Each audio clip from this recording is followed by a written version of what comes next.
We introduce you with Spanish. No, everybody speak English. Well, we have as a visitor Michaelis Kourniotis, that comes from, he's Greek, that comes from the Czech Republic. He is working as a postdoc or research. Research, yes. He was an upgrade this year, and he's in the frame of the COIMS project, that is a project that is funded by the European Union. And he's leaving tomorrow after 2 months of visits. And he's working, these 2 months, he was working on the variability of galactic blue supergiants that we observed with TESS, and he's making an analysis of all the blue supergiant that we observed in CASLEO. And not only. Not only. Not only. But the largest part is actually. But he will give a talk about that. But we are happy, and in a few months he will come again. Yes, like in July, I will soon visit again. So if somebody is interested in his work, he is also a specialist in yellow hypergiants. So, I would say thank you very much for your visit. Thank you very much for the introduction, and also for the hospitality these 2 months. Everything went very well, and so I'm happy to collaborate with the group here and to visit Argentina. As Leah says, my experience, actually, most of the part was like in yellow hypergiants. In general, massive stars was from the master studies already, but yellow hypergiants took most of my time, I would say. But since last year, I have the opportunity to work with blue supergiants, and I am quite happy for it. They look fascinating objects because also statistically they are much more than the yellow hypergiant. So we can learn more things due to their statistical properties. So the variability of galactic blue supergiants observed with TESS, we claim here that this is supposed to be the largest systematic study on variability of this particular type of stars. And I hope that it will motivate posterior studies, especially from the side of asteroseismology.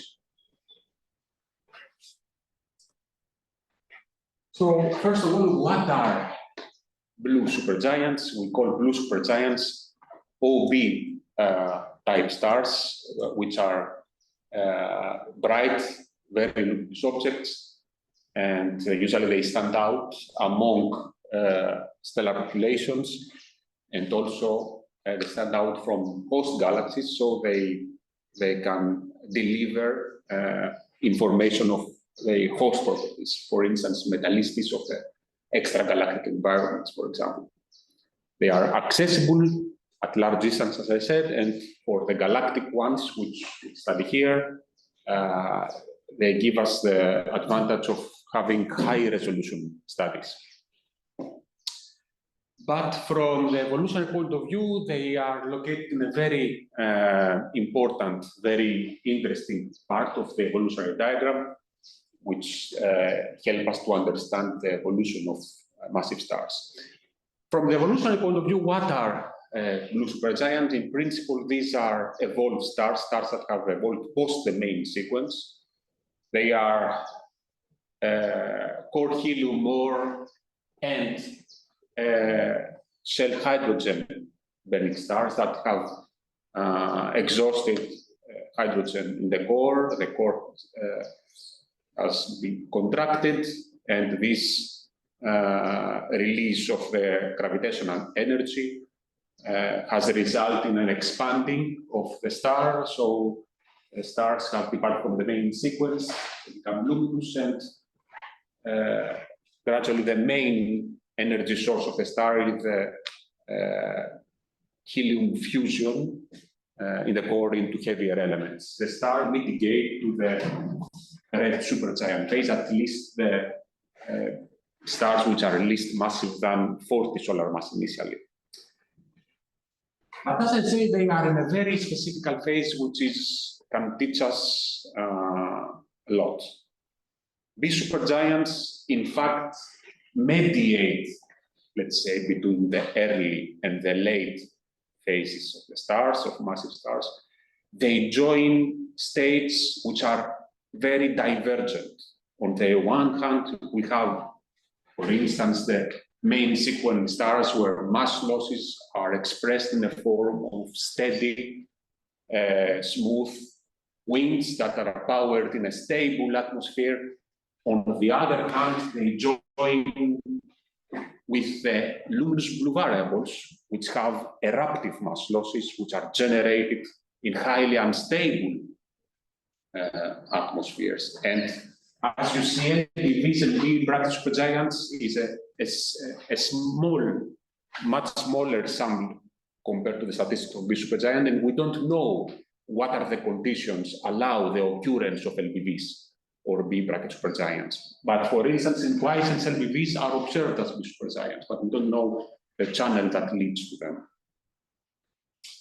So they, as I say, they join such divergent states and let us track the progression of processes in the interior and the atmosphere by observing them. For example, the abundances of blue supergiant can help us to understand the process of angular momentum transport with which processed material from the core is dredged up and is mixed in the envelope, or the vice versa.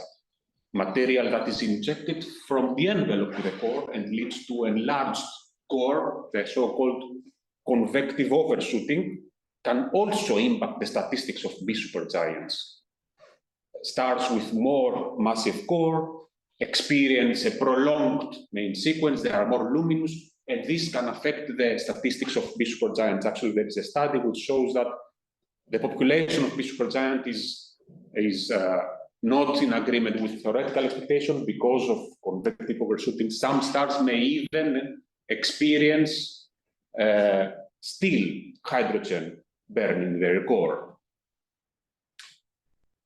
As I said, mass loss is a critical parameter which works to study with B supergiants. For example, the slowing down from the main sequence from very fast rotators to slow rotators. This can help us understand how much mass is lost during this process, or for the stars which are more luminous than 25 solar mass initially, like more luminous than log L5. We know now that B supergiants are also a revisiting phase after the red supergiant state, when red supergiant, massive red supergiant lose efficiently their outer envelope and they appear again as blue supergiants. In that sense, blue supergiant can help us understand this process, how much mass has been lost due to the red supergiant phase. Also,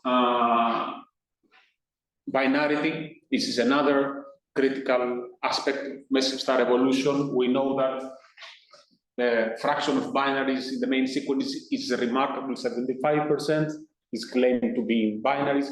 However, as you progress post the main sequence, the lack of binaries, the scarcity of binaries is loud, and it is not yet explained. By observing the statistics of binaries with B supergiant may help to understand where are these binaries go to emerge. Is an observational bias. We'll try to attempt to approach this aspect as well in this study. So in the getting to know the fundamental parameters, the stellar parameters of B supergiants, like that is the stellar luminosity and the temperature, yet is not sufficient to give answers. These are just two parameters which tell you about the appearance of the stars. And given the ambiguities, the degeneracies, a lot of free parameters, you do not know what's happening in the interior, you need more thorough approaches. Here, the latest decades, asteroseismology has made us know how to hear the stellar interior, not necessarily interpret yet, but it gives us this approach to understand the stellar oscillations. And of course, the tool for this is photometric variability. So variability helps you to understand the oscillations that are manifest in the surface as brightness variations, but not only that variability. You can also study eclipsing binaries. You can study also rotational modulation of spots, projection effect as the star rotates, or for instance, you have like a clumpy aspherical wind, and as the star rotates, you see the modulation following the rotational period.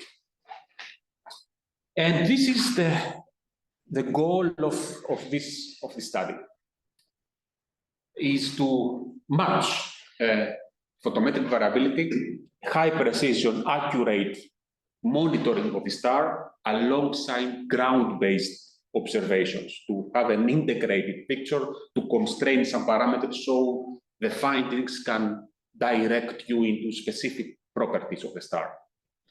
And we start this work with a sample from B supergiants observed with CASLEO, the Jorge something telescope, 2.15 meter telescope.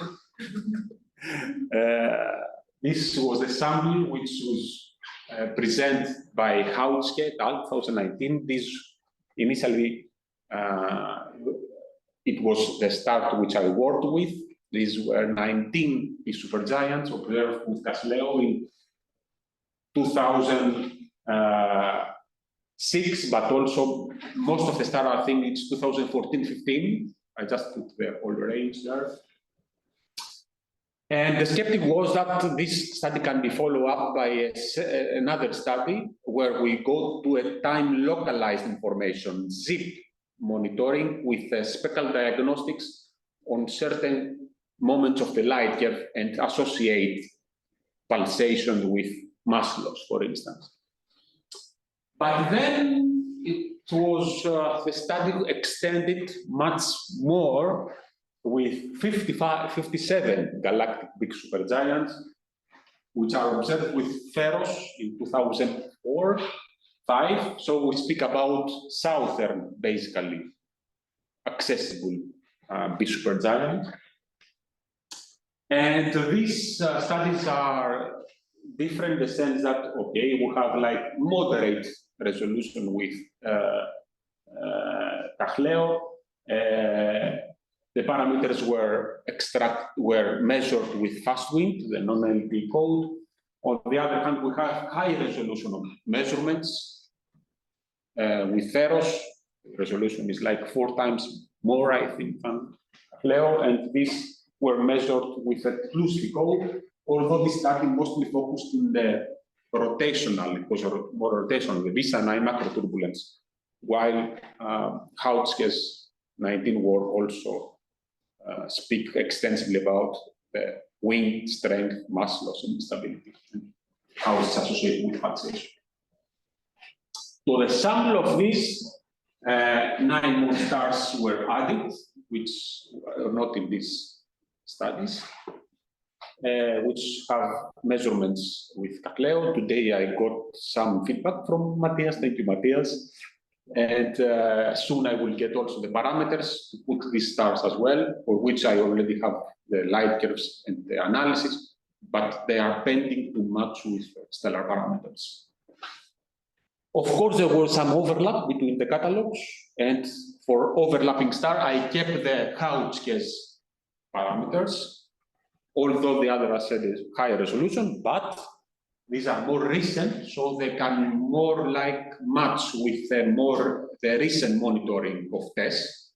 So they better, let's say, associate they are more coeval, although still they are older. Still, there are observations from CASLEO from 2018 on, and this would be very, very useful, I guess. Not that really the high ones, but this is the next study. In total, the sample comprises of 64 supergiants, which I plot here in a sort of spectroscopic. It's not really purely the spectroscopic HR diagram, but sort of in the sense that it's spectroscopic assessments, distance independent. The stars here with different colors are 19 square from Couch-Caspater, and the other from Placer, evolutionary models. And here I show the Eddington factor at 1, the border which radiation pressure balances gravity. And here we see that in general, this gamma factor of our stars is around 0.6. It is constrained by that point. So the core of the study is photometric variability from TESS specifically. TESS is a satellite which has been monitoring stars since 2018, monitoring the sky throughout different sectors. And some stars are privileged to be continuously monitored, not our stars. Still, we have plenty of information for our stars. They are not in the so-called continuous viewing zone. But observations from 2018 were basically split into 3 sets. From early years, like the second set is revisited like 2020, and we have observations also from late 2023. And I checked recently, already released some sectors of 2024, actually. The test resolution is low. It's 21 spatial resolution arc-second, which means that you may have important contamination issues, which, let's say, counterbalances the high precision of TESS. So those stars, for instance, in the LMC, which are privileged to be continuously viewed, on the other hand, they are more prone to contamination in these large distances. Here, it's not that a problem, but still some policies were, was accounted to also to account for this issue, which I will speak about. The observing window of a single sector of TESS is 27 days, and in the majority of the cases, at half of the observing window, you have like the burst of a scattered light from Earth and Moon, which overwhelms the CCD. So it introduces some systematics alongside the spacecraft motion, which essentially have to be corrected. So first, I worked with the fluxes which has been processed by the pipeline of TESS. This is it's called SPOC. It's built on the legacy of Kepler survey and provides light curves correct for these systematics. And also it gives you a default aperture. So TESS, it's not like the classical sense of an imager, is more like a photometer. You don't have the PSF like sense like we have typically with imaging. Here you define an aperture and you just sum the charge. It claims that there is a good efficiency in that charge from saturated pixels is conserved. It distributes over adjacent pixel and leads to bleed trails. So it spreads across the column. And basically, if you add all the pixels, you get most of your data flux. And this is the problem, because the default aperture that comes with SPOC, there were cases where it did not cover the whole target, or some cases where it greatly surpassed, getting contribution also from the background. So to optimize our working sets, we also build arrays, the pixel arrays using the TESS service. We build our own target pixel files as called from the full frame images and proceed to correct manually using a different approach, while the SPOC uses the method called the co-threading vectors. I use the different, with principal component from information I get from the background pixels. And there are some cases where really it made a difference. For example, this is the case of the only apparent eclipsing binary of our sample, where you can see that the SPOC aperture, the default aperture, covers only this area for some reason, while the manually selected aperture, which I will not speak about how it was selected because it's quite technical, but there is like a criterion-based aperture, which includes mode of target, resulting to get almost 3 times more flux. And when you normalize both, you see that there is really some difference. You can capture, for instance, with the manual aperture, some perturbation in the baseline, which may tell you about pulsation in the components, which you cannot really get that easily when you have the SPOC light curve.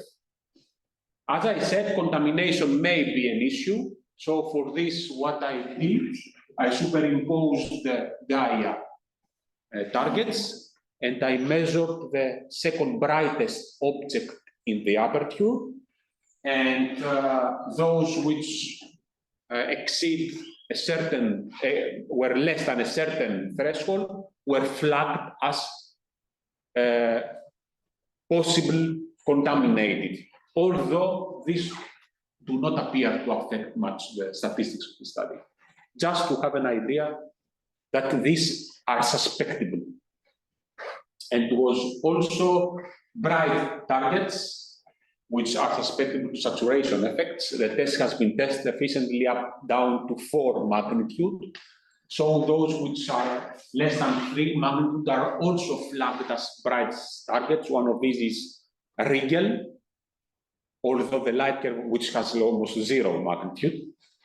Although the light curve of Rigel is really beautiful and resembles the published one, it seems that it does not really affect much. It more affects, I would say, the distances from Gaia or Hipparchus, I would say, rather than the photometer here. For this saturated, as I said, there is a bleed of flux in the column. So for this, I had to specially take a much extended pixel array. Like it can spread along 100 even rows, while the other targets are within 20. So then I processed into clear systematics, normalize each sector separately, and those consecutive sectors were stitched with the same cadence. Here I forgot to mention that the SPOC light curve is taken with a 2-minute cadence, while the full frame images were collected at different cadence, depending on the year of operation. The first year of operation, 2018, were every 30 minutes, in 2020, every 10 minutes, and more recently, every almost 3 minutes, 200 seconds. So those with the same cadence and at the same time they are consecutive, they are stitched together, and flux is converted into magnitudes. So we can have a more digestible, let's say, picture rather than flux. Speak with magnitudes, difference in magnitudes from the baseline. The baseline is just a low order polynomial to detrend the data. And this is the collection of the light curves, as you can see. First part, and another part is here. So if one would ask me, how would you describe the light curves of big supergiants in general? That is the main view. I would say that the galactic big supergiants show, in general, low amplitude variability, up to 0.1 magnitude in amplitude. It is described as periodic or quasi-periodic, given that some dominant frequencies are not coherent in the solid sense, like persistent, but they may show variations throughout the sectors. We have like 2-year break, and we do see variations in that sense. We have cases where the light curves appear stochastic, but still it can be explained as a superposition of cycles with different frequencies, and this is quite tricky because it is in many cases treated like that. You see a stochastic like this, for instance, but you can also reproduce with many sinusoidals. So this is quite tricky. It is left a bit to the imagination of the researcher. How would you interpret? For this reason, I use some metrics that measure stochasticity. So it's better to discuss with this metric instead. And there were some cases where there is a low coherency, there is a stochasticity in the sense that it resembles a white noise signal, which in a typical study would you characterize constant or invariant stars, but in reality, some coherency appears to underlie this star as well, which is more present in the power spectrum during the Fourier analysis. So the next important step is to extract the frequencies to get to understand about the periodic signal of the stars. So frequencies were extracted via a classical pre-widening process. So you build a log scale periodogram, you find the dominant frequency, you fit the sinusoidal, as you can see, corresponding to our frequency, you subtract the signal, and you repeat this process to the residuals. And at some point, the process terminates based on criterion. Other people use, for instance, the false alarm probability in the power spectrum. Here, I choose to use the convergence to a noise model, with which also I get information of the noise properties, which is of astrophysical importance. So frequencies were extracted with this process, and this is separated into fundamental modes. You have independent dominant frequencies, which are typically 2, 3, up to 5, 6 for the less luminous, but with a lower signal to noise cases. Harmonics, which are multiple indicators of these independent frequencies. Combinations. Here, there is an ambiguity of what you consider combination. It typically gets like the algebraic sum of two extracted frequencies, but in real, it is not clear what is the range that you should consider. I did not put a limitation, although some studies, they take up to ±2 or 3, like the coefficient, like that multiplies with the frequencies. Maybe this needs some more constraint, which with this constraint may reveal more independent modes. And unresolved frequencies, in the sense that frequencies which have been repeated again within the so-called Rayleigh resolution.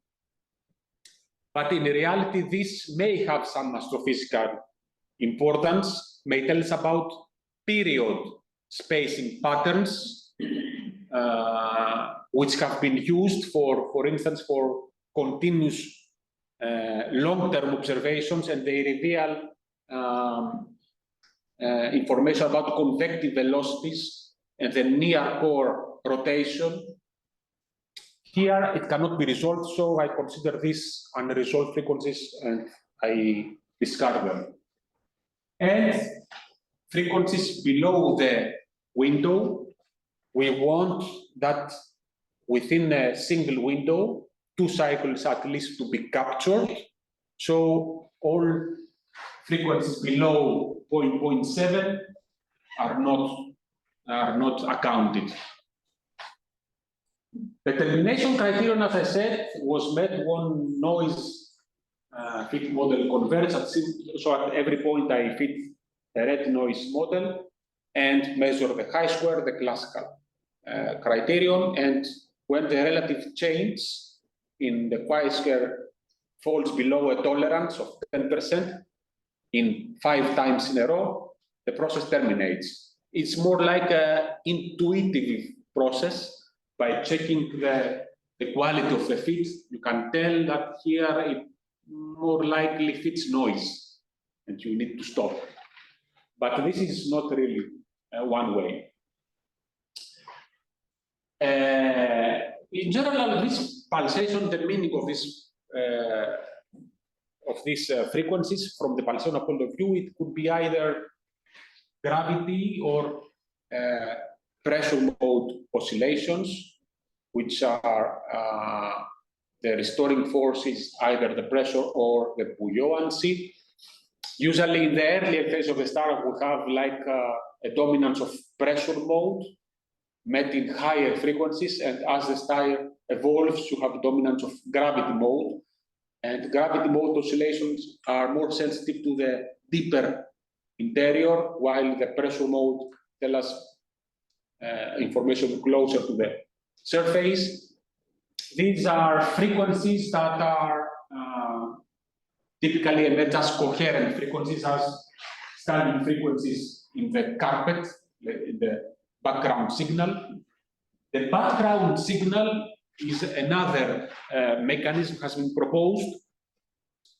It is suggested that it is from the gravity mode oscillations that are excited in the boundary between the convective core and the radial envelope. They propagate throughout the radiative envelope, and they manifest in the surface as a stochastic low frequency variability. Although there is another, this is supported intensively by certain groups of the field, but there is another team which can support that this stochastic low frequency variability, the noise, is due to subsurface convection of zones of ionized iron and helium, which generate convective motions that can also be interpreted as stochastic low frequency variability. And of course, there is another mechanism for oscillation. This is a tidal excitation when it involves the presence of a companion. And this is the frequencies which are due to pulsations, but you have also frequencies that may emerge from rotational modulation. In the sense that you have inhomogeneities in the surface, you have a clumpy wind, which is attached to the rotational frame and co-rotates with the star. So you see actually this effect. To constrain this, which is easier to constrain than speak about pulsation, we simply use the V sin I values as the lower limit for the rotation, alongside the estimate of the radius from the fit of the spectral energy distribution, and as an upper limit for the frequency that is generated with rotation, just a critical equatorial velocity value, which is obtained from the evolutionary models. So for each periodogram, we define a range that it can be justified by rotation. And we check which frequencies are there and maybe can be justified by rotation.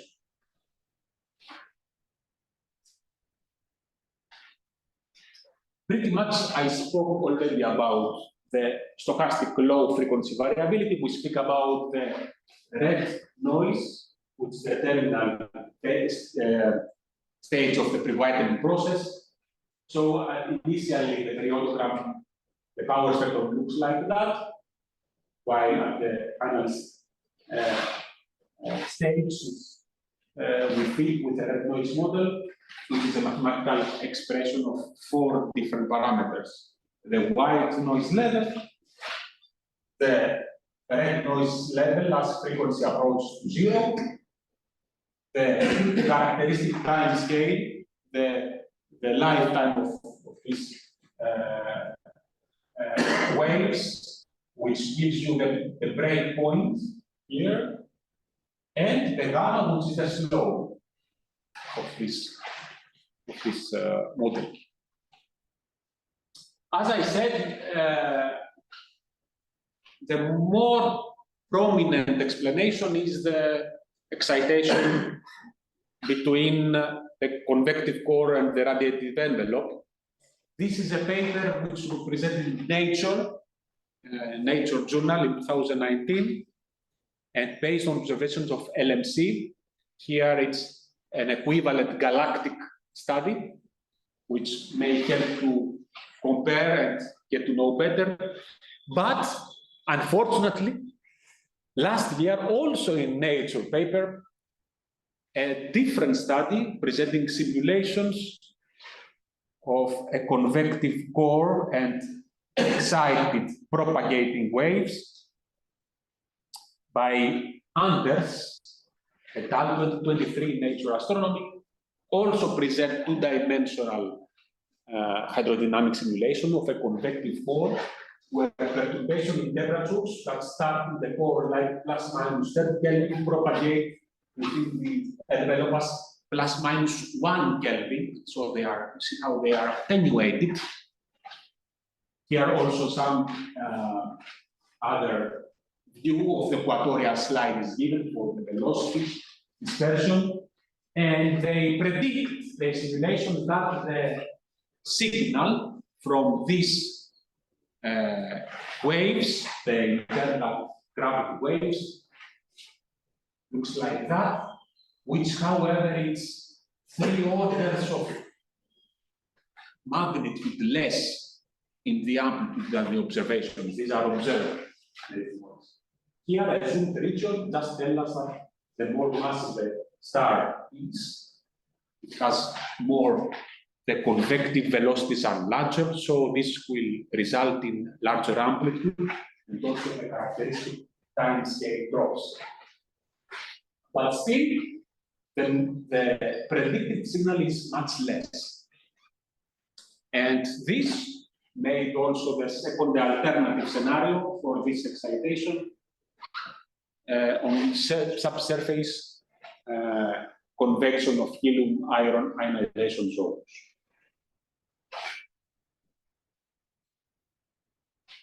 So the process is done for all stars. Here I show the dominant frequencies, the fundamental modes with solid mark, the harmonics and the combinations, and with gray I show the range at which rotation may be justified as explanation for these frequencies.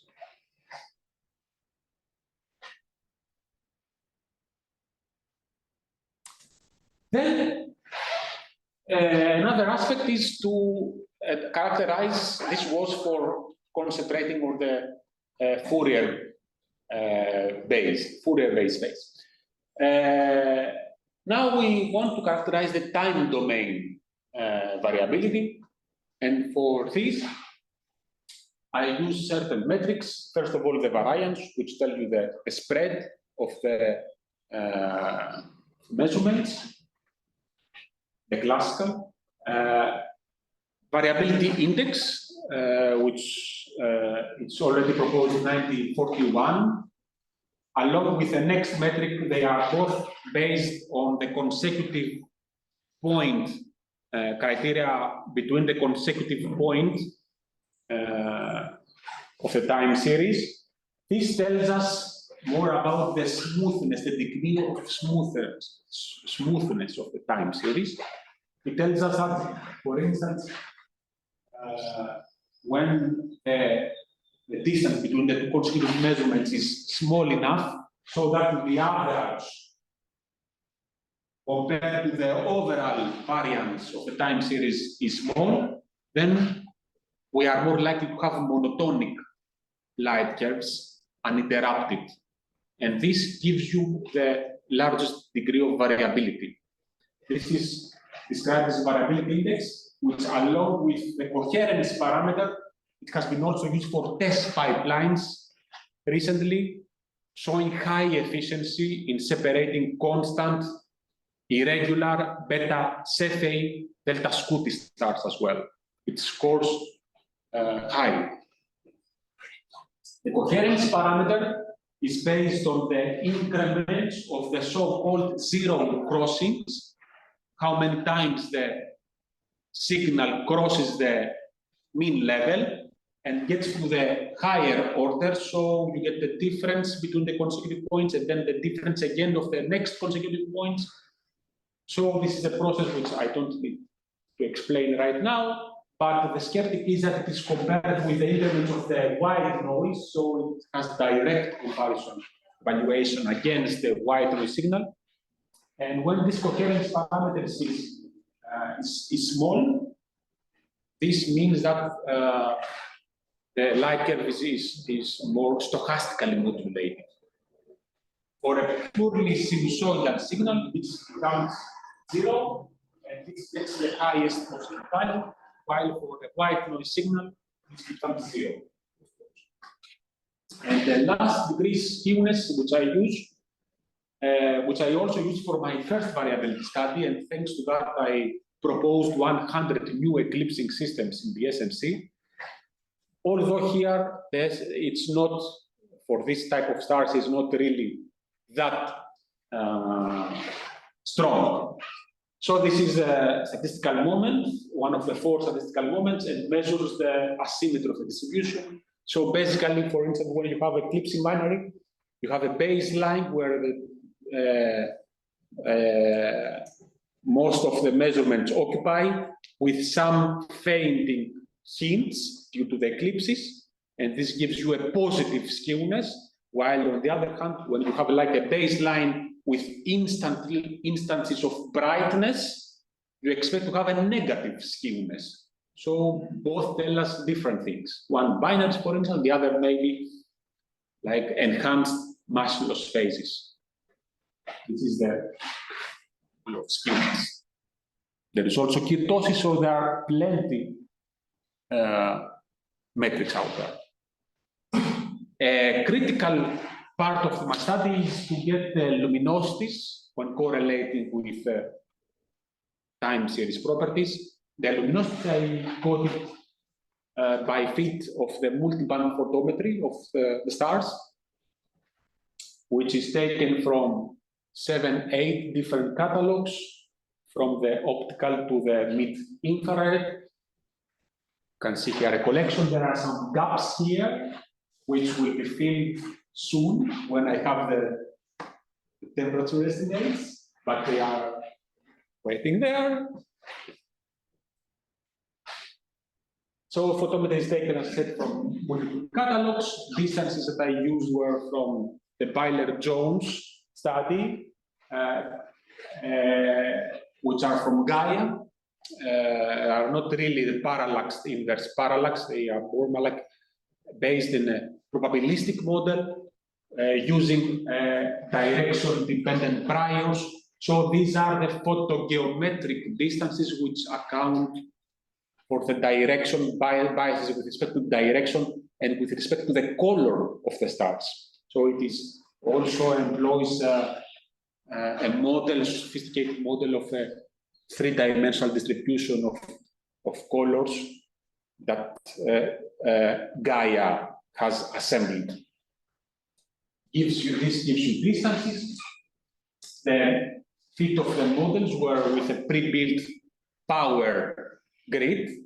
So I did not generate models of my own. I just found a grid, a non-LTE grid, which is for OB stars. This includes some winds. As far as I remember, it has like a modest mass loss values, like 10 to the -7. For this, they use this formalism of Q, log Q, the wind strength. So they keep fixed the mass loss at 10 to -7 solar mass per year. And also they have like a wind, which is grabbed by beta law with 0.8, as far as I remember, 0.8. But this is up to 15,000 Kelvin. Below that, no, it does not provide models, and I used for this reason the classical Atlas 9 LTE. Although even fit the hotter ones with Atlas, I did not get really differences in the luminosity, significant ones. And extinction was taken from multi-sided Cardelli 89. I was checking yesterday, it has like 12,000 citations. Amazing. This extinction law is really very.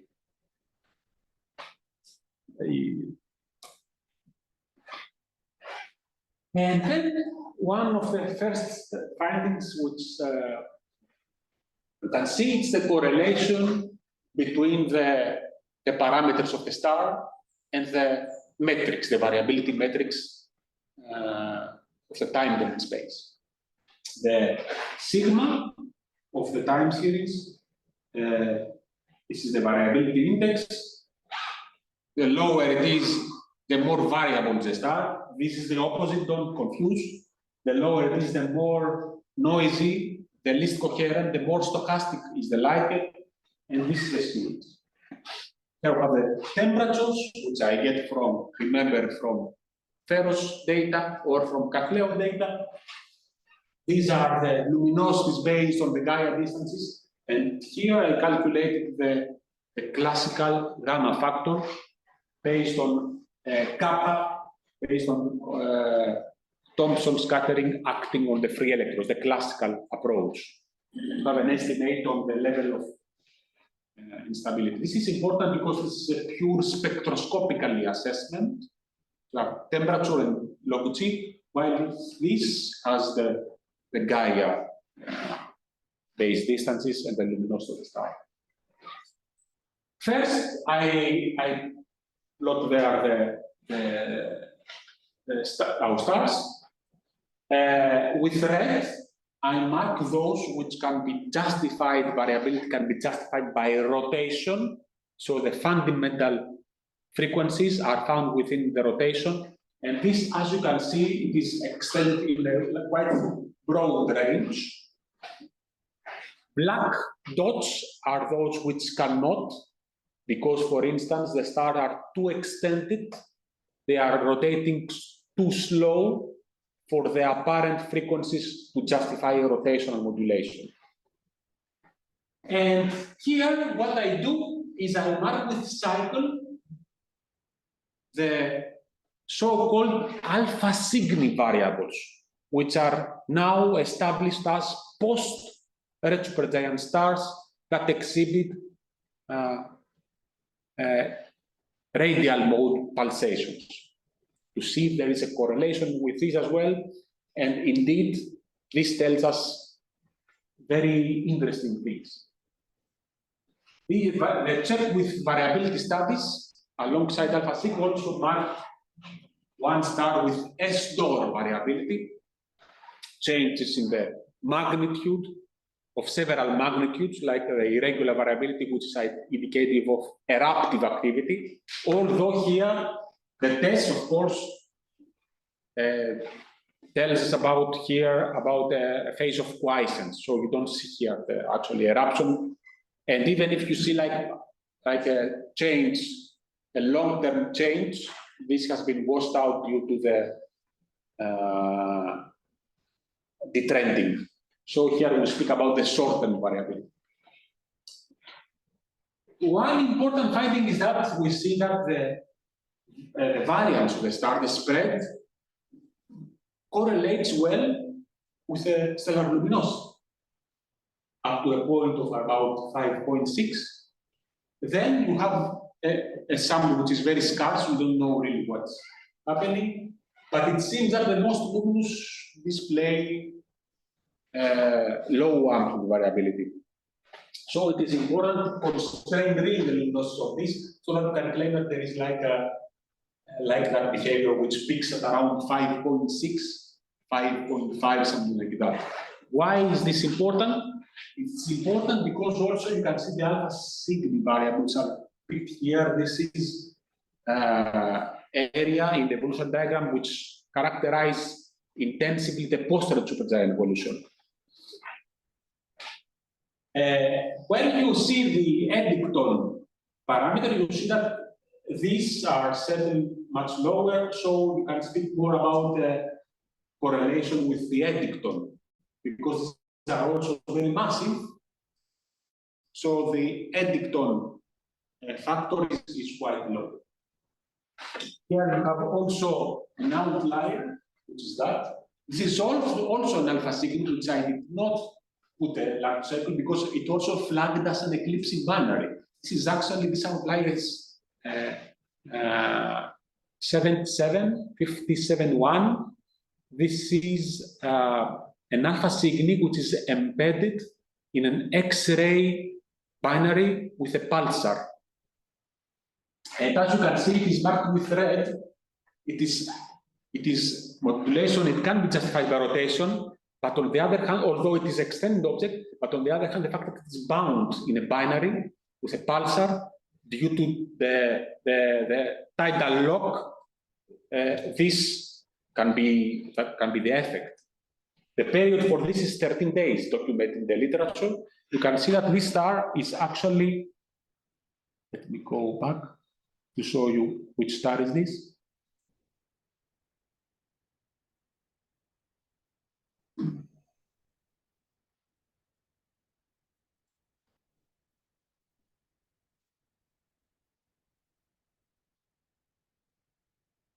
Okay. So it is, sorry.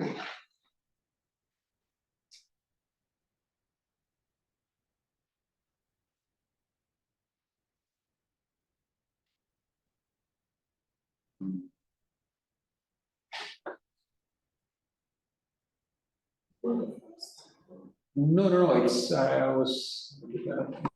will tell you, right?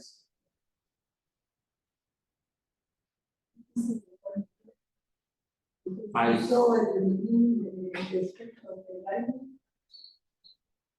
I think it is this one. It is this one. Oh, it is either this. This one. Yes, it's this one. And the rotational period is 13 days. You see that there is some evidence here. Sorry. No, okay. Finalized. It's this one. It's this one. You see that one, but also it's not very obvious because there are some superimposed cycles due to the variability of the alpha Cygni, which by default has the higher of this amplitude pulsation of radial mode, and it is this one here. Yeah. So back to the study. Before going to the previous, I will just stay a little bit in the spectral energy review here, and just keep in mind that this stuff here. So you may see that the fit of the SDs is not really perfect in the infrared. There are some weak offsets, which is generated by excess, free excess. by the wind.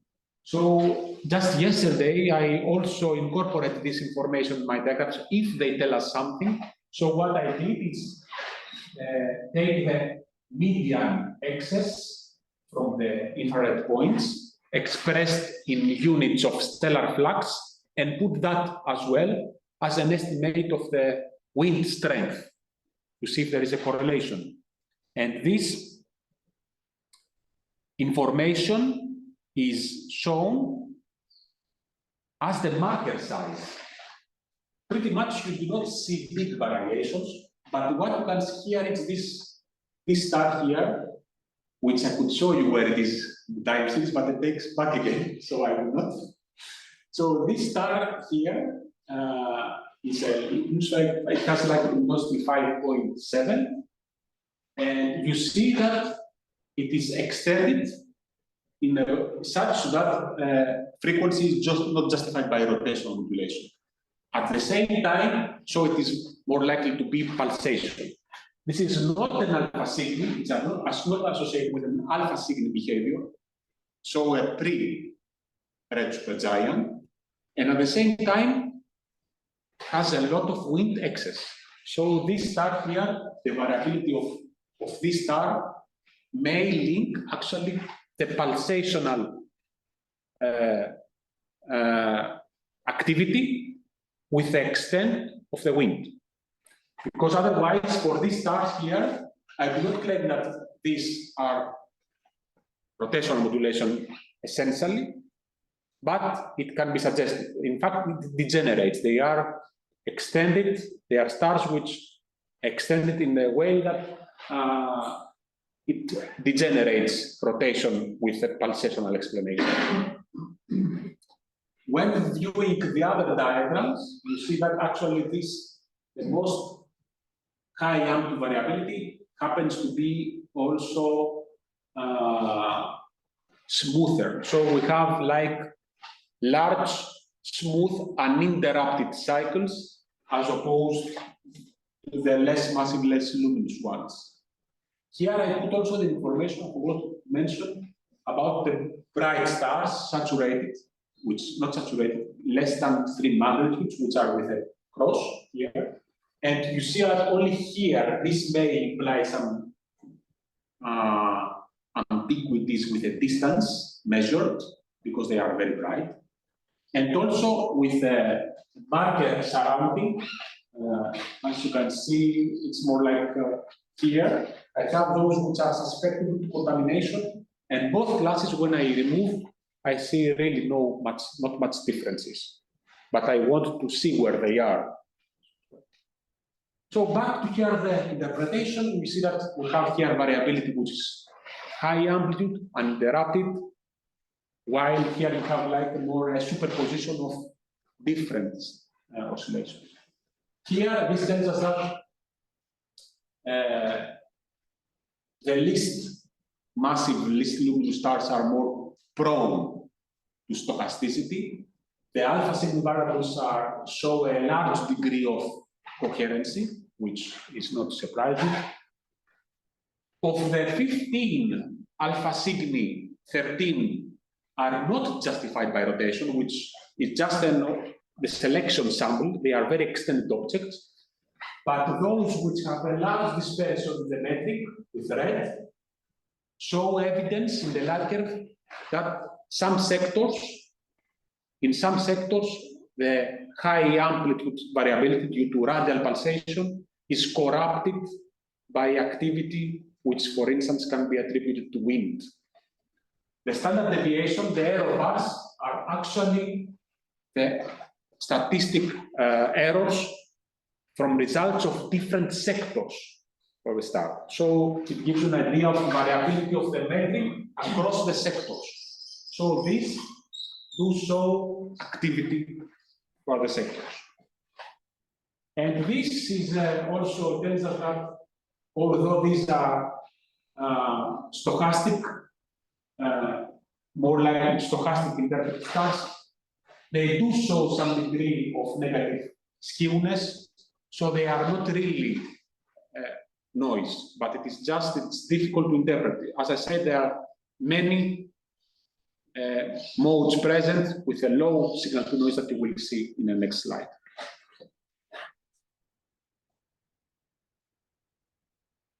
Here it's more like a diagram where I put all the frequencies for each star as function of the temperature and the luminosity, the value of frequency. We talk about the fundamental frequencies, and here the amplitude, where we confirm what we see in the time domain. We see that in the luminosity around 5.7, we have the strongest with higher signal to noise, coherent frequencies, although across the sector do show variability, but these are dominant, while for the less luminous, less massive, you have like a collection of low signal to noise modes. Here you can see a trend with the temperature and the luminosity, which is not very evident from here, but you will see in a more digestible diagram in the following slide. We see a trend that hotter stars tend to have higher frequencies, and at the same time, there's less luminous ones. So the less luminous and hotter stars, in other words, the least massive and earlier phase stars, are prone to higher frequencies. Here, I proceed to do some correlation with the red noise parameters.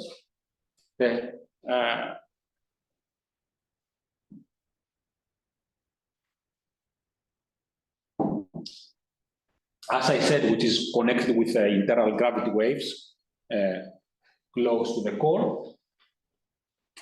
I forgot to mention that in the panels, this number here is the Spearman coefficient. It gives you the degree of correlation, where we see that the strongest correlation here are with between the temperature.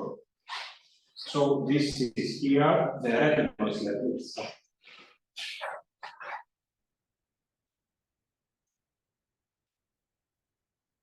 The red noise level. Here is the way. And also we see that there is a correlation between the luminosity and temperature with a characteristic time scale of the red noise, or inversely, they are uncorrelated with the characteristic frequency, because in some studies they use another expression of it. So the characteristic time scale increases with increasing luminosity. Importantly here, we notice that the alpha Cygni, the cycle ones, do show characteristic time scale above 0.1 days or less than 2 cycles per day frequencies. This can serve as a first diagnostic for detecting post-red supergiants. While, for instance, from here you see that this population is blended alongside the stars which do not have alpha Cygni variability. Here, there is some degree of separation. Luminous object with characteristic time scale above around 0.1 day. Then I compare with what the scenario of the subsurface convection zone simulations have given us from the Cantiello. Where is this? I put here it's from Cantiello 2019. So I just moved it. It's somewhere like that background.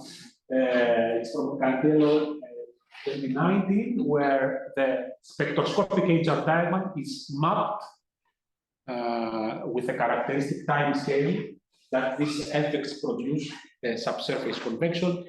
And here we also see the signification that as you go to cooler or for a given temperature to high more luminous zones, the characteristic frequency increases. or the timescale drops. It's consistent with what we see. And here the observations that they compare with are given with dots. But I will come back to this diagram because it imposes some ambiguities which I believe that there is something which is worth to be discussed, but I will come in a short while. Before that, I also give panels with rest parameters that I get from the literature of studies, from the Houch's paper and from Fraser as well, where in order to see if there are correlations with these parameters, the additional parameters with abundances, micro, macro turbulence, the terminal velocities and the beta. And it seems that, or with a red noise, and it seems that there is a weak or no correlation at all. There is some correlation with abundances, but this may mirror the coupling of the abundances with the luminosity, so it really may not be the case. But what puzzles me, it's the population, the statistical ensemble of the alpha Cygnis, which if I remove, I may see something which is interesting to discuss. And I'm coming in a while. Here I compare with a similar study of B supergiants that took place in LMC, was presented by Bauman in 2019, a sample of LMC blue supergiant observed with TESS, where they also analyzed the red noise. And here it's presented with red dots, while the blue are eclipsing galactic stars observed with K2. And they show that the characteristic frequency declines with stars becoming more massive, more luminous. Here I had to do some correction because they did not pre-whiten their data. They just were straightforward and fit the periodogram. But they also claim that the periodograms of these stars do not show standing waves, they do not show coherent frequency, dominant frequencies. While in my case, I do see, and this may tell us about the role of metallicity. That, for instance, this could be like pressure and gravity wave modes excited by the kappa mechanism, which acts on the iron group elements. This is dependent by metallicity, and the fact that they do not report this already may say something. But when compared with our characteristic frequency, the time scale inverted, this is the function of the LMC, and this is what we observe. However, they also report that there is a correlation between the brightness and the luminosity, the absolute brightness, the luminosity of the stars with the red noise level, the amplitude of the red noise, because this is supposed to be connected with the convective velocities. The more mass the core has, the higher amplitude would this variability is expressed. And we do not see something. There is no trend. However, I was really worried because this should not be really metallicity dependent effect. And the Candiello's works on subsurface convection did not extend to observations of blue supergiant. They only constrained to the early phase. So I cannot have like a reference for this. But when you again these diagrams, I realize that there is something interesting going on. If you remove, this is the part that we talk about, the luminosity versus the noise, red noise level. We see that if you remove the alpha Cygnis, then the underlying sum, which does not show alpha Cygni variables, and they are more likely to be in a pre-layer supergiant state, they do show correlation with this. Also, here, you may, what you have here as a correlation, you may have here actually the effect of having two different groups. So a group of post-red supergiants which are selected be luminous and cool enough, and the pre-red supergiants which are more dispersed. You see that the alpha Cygni variables actually, in principle, show low red noise level. And this may tell us something about the character, because the stochastic low frequency variability has not extended to the post-red supergiant evolution, has discussed out of this frame. But the reality could be that during the post-red supergiant evolution, there could be reasons that you do not see this correlation. For example, material is more evenly distributed, is not like concentrated in a high mass convective core due to efficient angular momentum transport, or for instance, during the very evolved phases, where you have alpha Cygni variables, the core could be stratified, chemically stratified such that the excited waves are trapped and are not expressed. And this does not mirror into the change in the red noise level. The Baumann work did not have to worry much about this here, simply because in the low metallicity of the LMC, the post-red supergiant evolution is not favored. This is something which is well established. So they do not have as many alpha Cygni variables to contaminate the result as are expected in the Milky Way. And this, I believe, it is a result. So if you remove from here the alpha Cygnis, which are the brightest object here, you still have this expression, but also if you remove here this part, then this something will appear. And this is could be more solid. So what I want to mark again in this plot the alpha Cygnis and fit instead the non-alpha Cygni variables. And then I believe that I do have some comparable.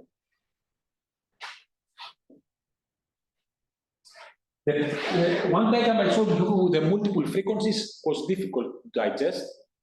So I proceed to bin average the frequencies in a more comprehensible diagram, in a histogram, where here I have it's an effort to map the evolutionary diagram, the luminosity and the temperature as function of the fundamental frequencies that appear. Here I group the different properties, the temperature and the luminosity, into bins with different number of stars to retain the statistics. And I split, like here I show the borders of this group. The blue color indicates a low range of this parameter. So here we talk about cool stars, moderate temperature, and hot stars, while here respectively we speak about low luminosities, moderate luminosities, and high luminosities. And what I do, I take for each star the fundamental frequencies, which I've been averaged across the sectors. So I want to report the occurrence of or not of a certain frequency bin. Obviously, I don't want to bias in favor of stars with multiple sectors available, so I just measure the occurrence or not of a specific frequency bin. Here, the bin width is typical of the ray light resolution, about 0.5, so it makes some sense. And I notice that the distribution of the frequencies in different bins can be well approached by a gamma function with a certain properties, alpha and beta, which I provide. And this may be useful when evaluating observable, for instance, of simulations as function of the position of the star on the HR diagram, simulations of the expected frequency that you see. Here, the most striking difference is this tail here, which looks more like a double peak distribution of the hot stars. This is actually caused by, because if you see before, they were like there is a blend between different luminosities, which is confirmed also from here. You see that this tail corresponds to the least luminous objects. So it seems that the least luminous and hot object, in other words, least massive and earlier phase stars, are prone, as I said before, also to higher frequencies. And this, in the beginning of my observation, of my findings, I was thinking that it is all, these are all out like binaries, but it is not, because this is the distribution overall shift. But binaries are also very promising detected from here, I would say.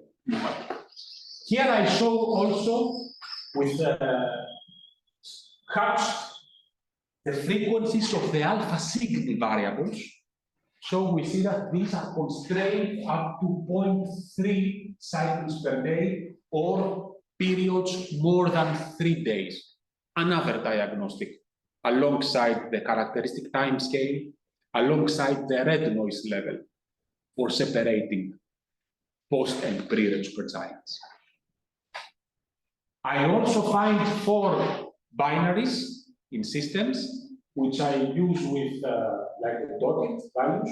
One has an outlier here. In general, the binarity is expressed in this diagram by 2 ways. Either an eclipsing binary, where it should fall like you see the frequency corresponding to the orbital period. But this needs, of course, to be inclined such to permit these configurations. On the other hand, another way is to integrate the light of both. So what you see is the independent of the inclination, you receive a signal from 2 stars. So if the companion, the fainter companion pulsates, you should see actually a mix of different patterns, frequency patterns. Especially if the companion is in the early phase, you should have present high frequency values in your periodogram. And with this skeptic, I believe that getting the outliers of this distribution can really assign the star as a binary candidate. You may observe here the low signal to noise. Remember when you had the previous diagram where the signal to noise was also imprinted? These are really low signal to noise due to the much less luminous companion pulsating. So you have like a star which it looks like a hybrid mode in that sense. But what you see here, I would say these are not really the evidence of binarity. It's more like a transition in the character of the pulsation from the main sequence where we have like more pressure mode oscillations that gradually switch to gravity mode, and this accordingly shifts to the longer periods. So you just capture this transition of the freshly departed stars from the main sequence. And it is better interpreted in the HR diagram, where I put all my stars. And again, we speak about these stars shown here in general higher frequency. The distribution of frequencies is shifted to higher values.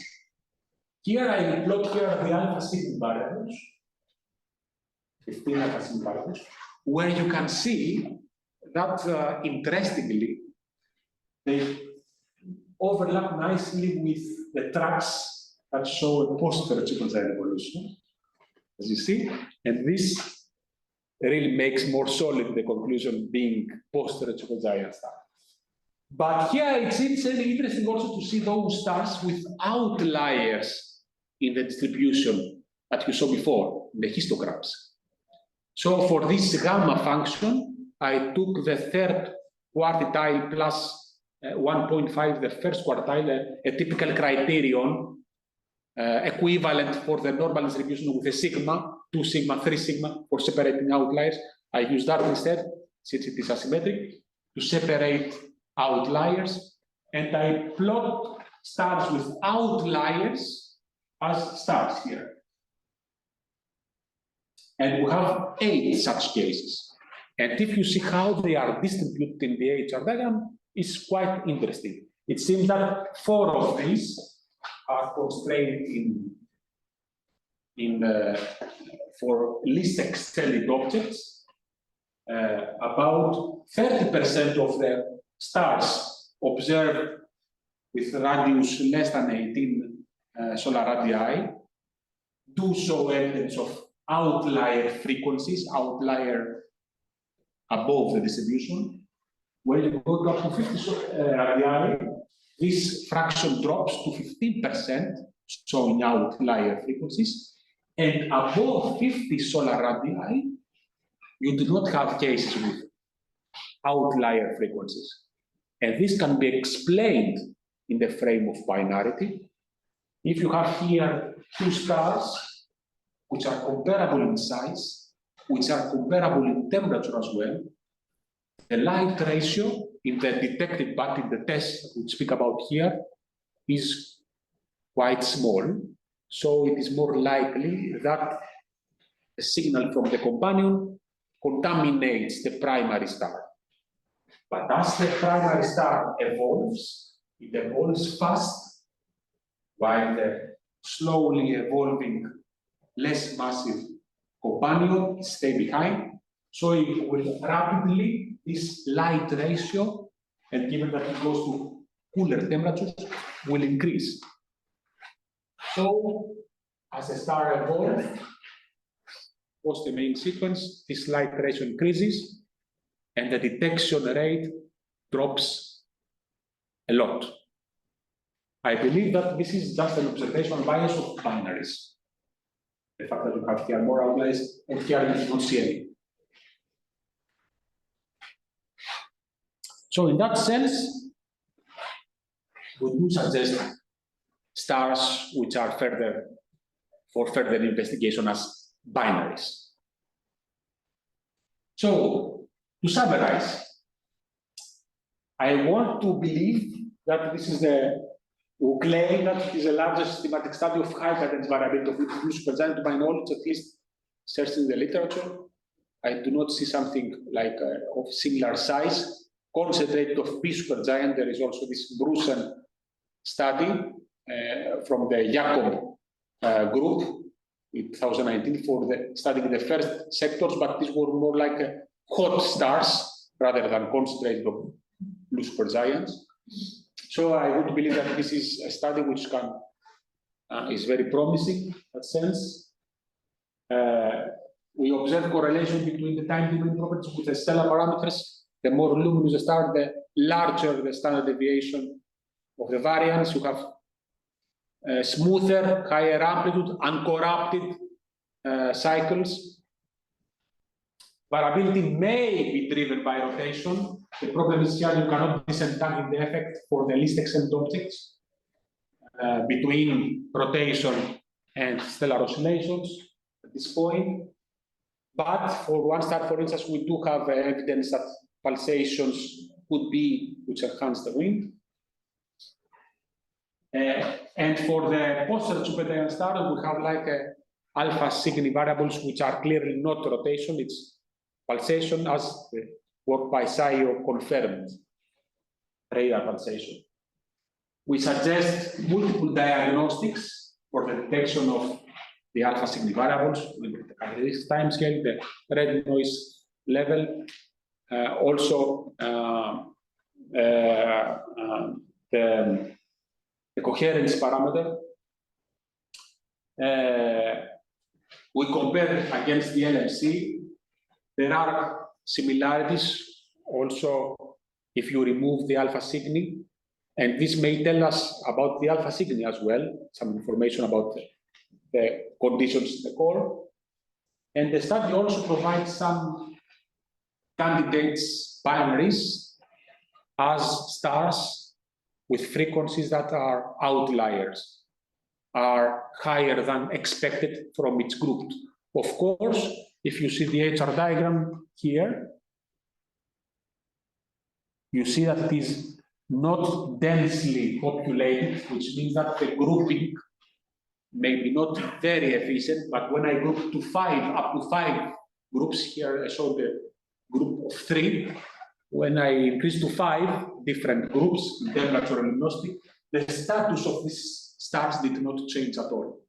But ideally, if you have a lot of stars that are populated, you can fine-tune the distribution of fundamental parameters, and you can spot out outliers more efficiently. Because currently, you have like a blend of different populations, which may show slightly different properties in the distribution. So you cannot disentangle yet.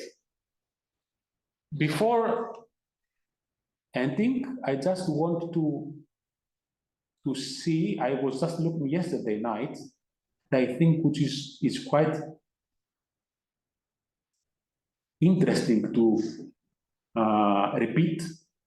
If you just see here, which I believe this is maybe the most important correlation that I find, the luminosity against the variance. You see that we speak about variance of just 20 millimagnitudes that take place over a range of, see how many luminosities of about, this is 30 solar mass, this is 12 solar mass. This highlights the importance of having high resolution photometry to resolve these trends, which otherwise you wouldn't with a typical photometry from a set of Vogel of ASAS. It is impossible.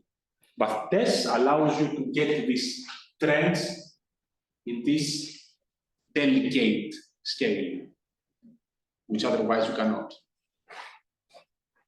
And I believe that I need to stop somewhere like here.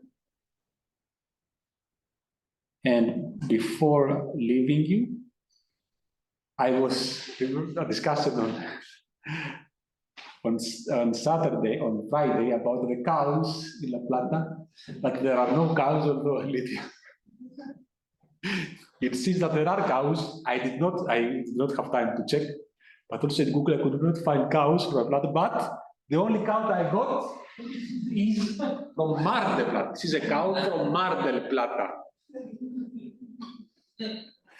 I want to really put a cow from La Plata, but there are no cows in La Plata. They are all eaten. They are all eaten.